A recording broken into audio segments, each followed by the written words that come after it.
नमस्कार, प्रादेशिक समाचार के साथ मैं पूजा कुमारी। पहले मुख्य समाचार। राज्य मंत्री परिषद ने 8 जिलों में साइबर थाना खोलने और राजधानी रांची में ताज होटल के निर्माण के लिए भूमि उपलब्ध कराने समेत कुल 34 प्रस्तावों को दी मंजूरी। केंद्रीय मंत्री अर्जुन मुंडा ने खूंटी के डुम्बाई बुरू में शहीदों को किया नमन। कहा, प्रधानमंत्री नरेंद्र मोदी आदिवासी समाज के विकास के लिए प्रतिबद्ध। झारखंड उच्च न्यायालय ने रिम्स रांची में लैब टेक्नीशियन नियुक्ति रद्द करते हुए नए सिरे से भर्ती प्रक्रिया शुरू करने का दिया आदेश। राज्य के सभी सरकारी विद्यालयों में सीटी बजाओ स्कूल बुलाओ कार्यक्रम के तहत 11 जनवरी को सोशल मीडिया पर चलेगा महाअभियान। और 67वीं राष्ट्रीय स्कूली खेल प्रतियोगिता के फुटबॉल, कबड्डी, वुशु, साइकिलिंग और स्केटिंग की मेजबानी रांची को 17 जनवरी से 19 फरवरी तक होगी सभी खेल प्रतियोगिताएं। और अब समाचार विस्तार से। राज्य के 2200 आंगनबाड़ी केंद्रों के भवन निर्माण पर 277 करोड़ रुपए खर्च किए जाएंगे। मुख्यमंत्री हेमंत सोरेन की अध्यक्षता में राज्य मंत्रिपरिषद की बैठक में 34 प्रस्तावों को मंजूरी दी गई है। रांची, लातेहार, हजारीबाग, रामगढ़, दुमका, बोकारो, सरायकेला खरसावा और पश्चिमी सिंहभूम में साइबर थाना खोलने, राजधानी रांची के कोर कैपिटल एरिया में ताज होटल के निर्माण के लिए 6 एकड़ जमीन उपलब्ध कराने और ग्रामीण विकास विभाग के सामाजिक अक्षेणन इकाई को स्वतंत्र इकाई के रूप में निबंधित करने के प्रस्तावों को भी मंत्रिपरिषद ने मंजूरी दे दी है। जनजातीय मामलों के केंद्रीय मंत्री अर्जुन मुंडा ने कहा कि आदिवासियों के सामाजिक, आर्थिक, स्वास्थ्य, बौद्धिक और शैक्षणिक विकास के लिए केंद्र सरकार कई योजनाएं चला रही है।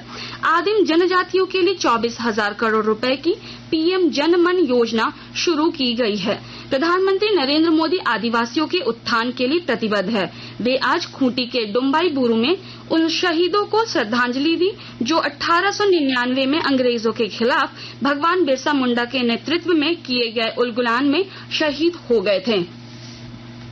झारखंड उच्च न्यायालय ने रिम्स रांची में लैब टेक्नीशियन की नियुक्ति रद्द करते हुए नए सिरे से भर्ती प्रक्रिया शुरू करने का आदेश दिया है। अदालत ने इससे संबंधित एक याचिका पर फैसला सुनाते हुए कहा कि इनकी नियुक्ति गलत अहर्ता के आधार पर की गई थी। गौरतलब है कि वर्ष 2020 में लैब टेक्नीशियन के 28 पदों पर नियुक्ति हुई थी। नियुक्ति में नियमावली का उल्लंघन किए जाने को लेकर न्यायालय में याचिका दायर की गई थी। राज्य के मुख्य निर्वाचन पदाधिकारी के रवि कुमार की अध्यक्षता में आज systematic voter education and electoral participation SVEEP core committee की बैठक हुई। इस बैठक में आगामी लोकसभा चुनाव के दौरान मतदाताओं को जागरूक करने के लिए आयोजित होने वाले कार्यक्रमों और गतिविधियों पर विचार विमर्श हुआ। मुख्य निर्वाचन पदाधिकारी ने मतदाताओं को जागरूक करने के लिए सभी सहभागी संगठनों और सोशल मीडिया का सकारात्मक सहयोग लेने पर जोर दिया। उन्होंने कहा कि 22 जनवरी को मतदाता सूची के प्रकाशन के मौके पर सोशल मीडिया पर हैशटैग अभियान I am ready to vote संचालित किया जाएगा।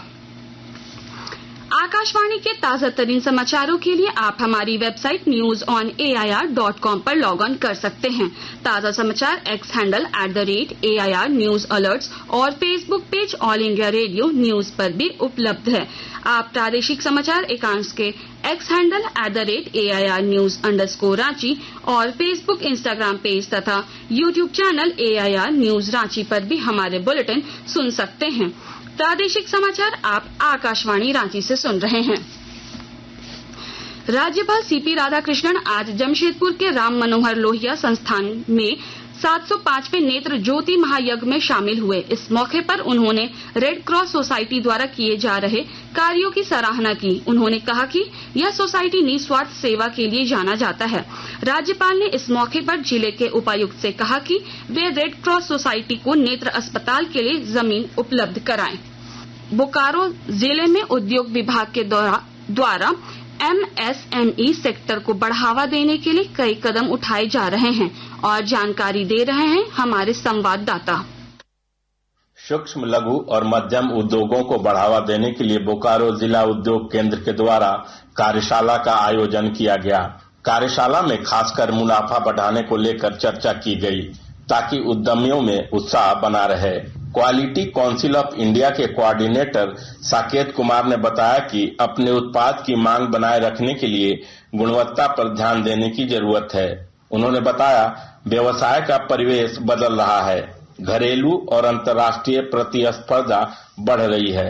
साकेत कुमार ने कहा कि मंत्रालय के द्वारा समय समय पर दिए जा रहे सहयोग और योजनाओं का लाभ लेकर बाजार में टिके रह सकते हैं। मनोज कुमार, आकाशवाणी समाचार, बोकारो।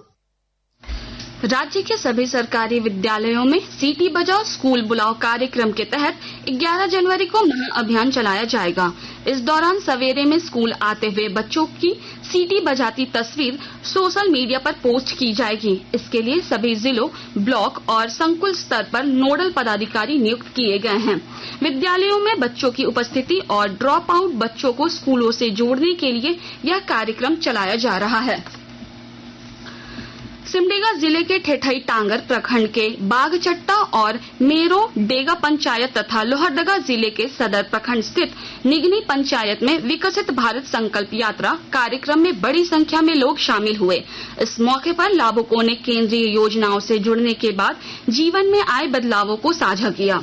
देवघर नगर निगम क्षेत्र में आज से विकसित भारत संकल्प यात्रा की शुरुआत हुई।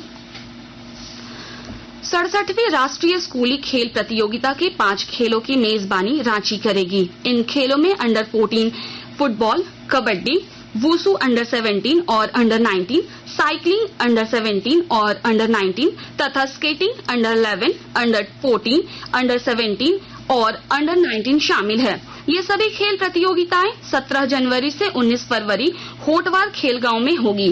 झारखंड शिक्षा परियोजना परिषद की परियोजना निदेशक किरण पासी ने बताया कि इन खेलों में 5000 से ज्यादा स्कूली खिलाड़ी भाग लेंगे।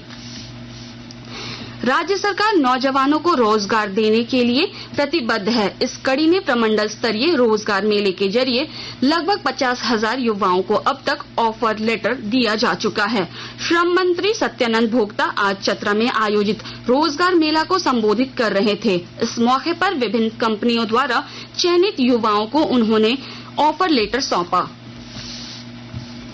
गुमला जिले के सतकोनवा गांव में घाघरा सेरिंगदा सड़क निर्माण में लगे कंपनियों के आवासीय परिसर में प्रतिबंधित भाकपा माओवादी के उग्रवादियों ने धावा बोलकर 8 वाहनों को आग के हवाले कर दिया है। रामगढ़ के उपायुक्त चंदन कुमार ने आज मुख्यमंत्री स्वास्थ्य सहायता योजना को लेकर जिला स्तरीय समिति की बैठक की। इस मौके पर उन्होंने इस योजना का लाभ लेने के लिए मिले 276 आवेदनों की समीक्षा करते हुए अधिकारियों को कई निर्देश दिए। वहीं अनुसूचित जाति एवं अनुसूचित जनजाति अत्याचार निवारण अधिनियम के तहत दर्ज मामलों की समीक्षा करते हुए उस पर आवश्यक कार्रवाई करने के भी निर्देश दिए। अब कुछ संक्षिप्त खबरें। भ्रष्टाचार निरोधक ब्यूरो एसीबी रांची की टीम ने आज खूंटी थाना के सब इंस्पेक्टर श्रीकांत को 10,000 रूपए रिश्वत लेते गिरफ्तार कर लिया। हटिया टाटानगर पैसेंजर ट्रेन आज अपने निर्धारित समय शाम 6:10 की बजाय रात्रि के 8:15 पर हटिया से खुलेगी। हजारीबाग में 13 जनवरी से 3 दिवसीय 23वें झारखंड राज्य बास्केटबॉल जूनियर चैंपियनशिप का आयोजन होगा। पाकुड़ में 23वां सोहराय पर्व का आयोजन किया गया। इस मौके पर विधायक लोबिन हेम्ब्रम भी मौजूद रहे। अंत में मुख्य समाचार एक बार फिर। राज्य मंत्री परिषद ने 8 जिलों में साइबर थाना खोलने और राजधानी रांची में ताज होटल के निर्माण के लिए भूमि उपलब्ध कराने समेत कुल 34 प्रस्तावों को दी मंजूरी। केंद्रीय मंत्री अर्जुन मुंडा ने खूंटी के डोम्बाई बुरू में शहीदों को किया नमन। कहा, प्रधानमंत्री नरेंद्र मोदी आदिवासी समाज के विकास के लिए प्रतिबद्ध। झारखंड उच्च न्यायालय ने रिम्स रांची में लैब टेक्नीशियन नियुक्ति रद्द करते हुए नए सिरे से भर्ती प्रक्रिया शुरू करने का दिया आदेश। राज्य के सभी सरकारी विद्यालयों में सीटी बजाओ स्कूल बुलाओ कार्यक्रम के तहत 11 जनवरी को सोशल मीडिया पर चलेगा महाअभियान।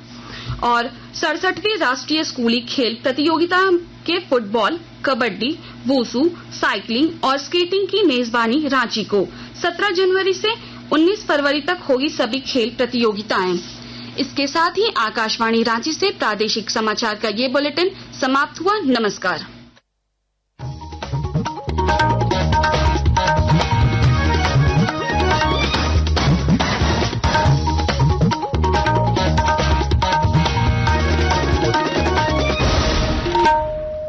क्या बात है सुनीता।